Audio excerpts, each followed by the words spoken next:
জানিয়ে দেব সর্বশেষ আপডেট বাংলা সংবাদের শুরুতেই শিরোনাম। সাবেক সেনাপ্রধান আজিজ আহমেদের কুকর্মের গোপন ভিডিও ফাঁস ফেঁসে যাচ্ছে ওবায়দুল কাদের।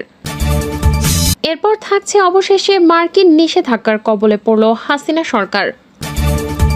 সবশেষে দেখবেন তত্ত্বাবধায়ক সরকার ঘোষণা করে দেশ ছাড়ার প্রস্তুতি নিয়েছে হাসিনা, গোপন তথ্য ফাঁস করল পিনাকি ভট্টাচার্য। এতক্ষণ শুনছিলেন সংবাদ শিরোনাম, এখন থাকছে বিস্তারিত। প্রথমে বেনজির, এবার আজিজ ও ওবায়দুল কাদের, একে একে ফেঁসে যাচ্ছে সবাই। আজিজ আহমেদ ডাকনাম ফারুক এক সময়ের মহাপরাক্রমশালী জেনারেল, কাজ করতেন খেয়াল খুশি মতো। তিনি একজন আদর্শ ভাইও বটে।